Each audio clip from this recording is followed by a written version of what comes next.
This is a New York Jet that is seeking redemption.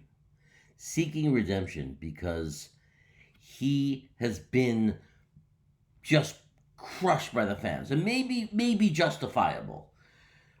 Drop passes, injuries, missing games, not becoming what people wanted him to be, but super talented just the same, and showing those flashes of talent throughout that time. And now here he is having a sneaky camp. A sneaky camp. Now, I'm not going to make excuses for Corey Davis because we could sit here all day and say he didn't have a quarterback, but we all saw what Garrett Wilson did last year. So there's no excuse. He's not Garrett Wilson. He simply isn't. Whoever had him in there as a top 10 draft pick out of college as a wide receiver had it wrong. He's a third round, maybe we could argue second round draft pick, a solid, definitely a great number 3 wide receiver, and when healthy, kind of a number 2 receiver, I guess.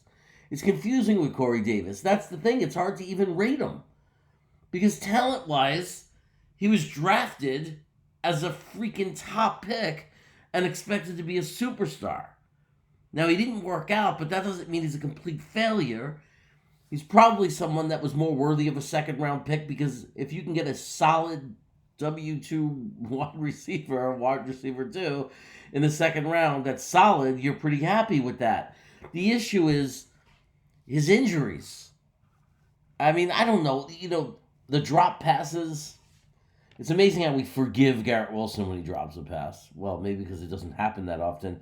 But, we were all excited when we got Lazard, but guess what? Lazard's going to drop passes, folks. Watch his film from Green Bay. He's going to drop passes.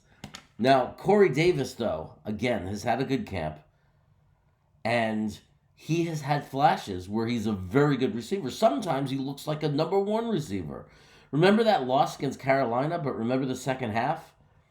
Remember let's see, what game was that? The Cleveland game. I don't know how he got that wide open, but he did. He didn't drop the ball then.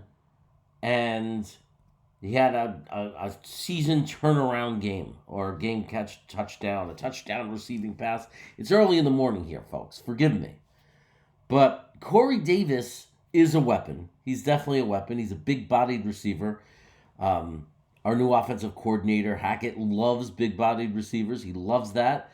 Now he has 2 to play with behind Garrett Wilson. You got Lazard and Corey Davis.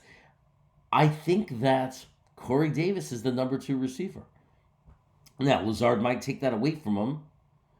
And Corey Davis is struggling to stay healthy. And he's got to hold on to the ball. But the talent is there. Talent-wise, he's the number 2. He has more talent than Lazard. He really does. It's just a matter of can he put it together. Is Aaron Rodgers the answer? For whatever reason, Aaron Rodgers makes players better.